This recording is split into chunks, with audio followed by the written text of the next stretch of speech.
भारतीय जनता पार्टीने पैसे वाटण्याची प्रथा आणली। एका बिल्डरच्या ऑफिसमधनं चांदी सोनं वाटत होते। पुणेकर एकत्र येऊन माझ्या पाठीशी उभं राहतात। पुणेकर जिंकणार, पुणेकर हारूच शकत नाही। पोस्ट ग्रॅज्युएट डिग्री कोर्सच्या माध्यमातून परिपूर्ण राजकीय नेतृत्व घडवणारं आणि प्राध्यापक राहुल कराड यांच्या संकल्पनेतून साकारलेलं भारतातील पहिलं institute MIT school of government presents जागर लोकशाहीचा। पुणे लोकसभेचे काँग्रेसचे उमेदवार रवींद्र धंगेकर सुद्धा आहेत। वाडेश्वर कट्ट्यावर मतदान प्रक्रिया पार पडल्यानंतर सर्व उमेदवारांचं एकत्रीकरण करण्यात आलं होतं। यावेळी रवींद्र धंगेकर आपल्यासोबत आहेत। रवी भाऊ, कशी होती लोकसभेची निवडणूक? नगरसेवक होतात, एका वर्षात आमदार झालात, परत लगेच लोकसभेच्या रिंगणात उतरायला मिळालं, कशा अर्थाने? मग मी काँग्रेस पक्षाचे आभार मानन। त्यांनी पुणे शहरामध्ये जनमत चाचणी घेतली आणि जनमत चाचणीमध्ये माझं नाव पुढे आल्यानंतर मला उमेदवारी दिली। नुसतेच उमेदवारी दिली नाही तर माझ्या पाठीशी खंबीर उभे राहिले आणि ताकदीनिशी मला लढण्याची संधी दिली, म्हणून सगळ्यांचे मी आभार आहे।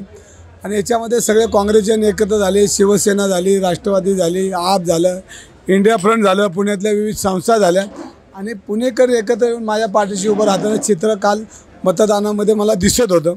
मला विश्वास आहे पुणेकर जिंकणार आहे, पुणेकर हारूच शकत नाही। सैन्य आणि क्रीडा क्षेत्रात करिअर करायचे?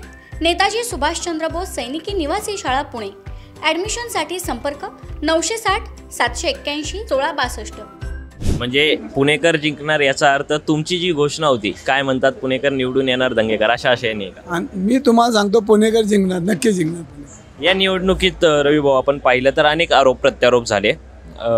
अगदी मशिदींमधून फतवे काढण्याचा आरोप करत धार्मिक राजकारण करण्याचा प्रयत्न झाला। मतदानाच्या आदल्या दिवशी पैसे वाटल्याचा आरोप झाला। यातून कुठेतरी राजकीय संस्कृती पुण्याची बिघडली असं वाटतं का? भारतीय जनता पार्टीने पैसे वाटण्याची प्रथा आणली। एका बिल्डरच्या ऑफिसमधनं चांदी सोनं वाटत होते गणपती मंडळाला। कोण आहे तो बिल्डर? त्या बिल्डरचं नाव बिल्डर आता त्याला आता भेटणार आहे मी 2 दिवसांनी।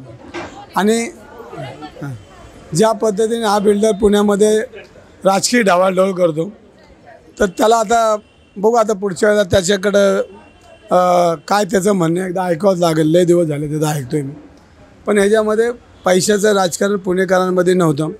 आमचा गणपती मंडळाचा कार्यकर्ता स्वाभिमानी आहे, पण 4 रुपये वर्गणी देऊन जर वातावरण बिघडत असेल निवडणुकीमध्ये तर त्याला जाब विचारावंच लागेल पुणेकर म्हणून मी। आणि मग अशा पद्धतीने जर चुकीचं राजकारण पुण्यामध्ये चालत असेल आणि करोडो रुपये जर लोकांमध्ये वाटत असेल, 500-500 रुपयांनी पैसे वाटले आणि 500-500 रुपयांनी कार्यकर्त्यांनी पैसे नागरिकांचे चोरले, असं चित्र होतं। त्याच्यावर मी आंदोलन केलं। पण ह्या सगळ्या गोष्टी आहेत, ह्या गोष्टी आता टप्प्याटप्प्याने विचारात घेऊन बघू आता काय करता येते। नक्कीच, त्यामुळे यंदाच्या निवडणुकीत बिल्डरच्या माध्यमातून पैसे वाटण्याचं काम भारतीय जनता पार्टीकडनं करण्यात आलं असा थेट आरोप आता रवींद्र धंगेकर यांनी केला आहे। आणि या काळात, पुढील काळात आपण या संदर्भात तपासाची मागणी करण्यात असल्याचंही रवींद्र धंगेकर यांनी म्हटलं आहे। Cameraman Rohit Wankatte, Sami Pranav Dhamale, for the people news, Pune.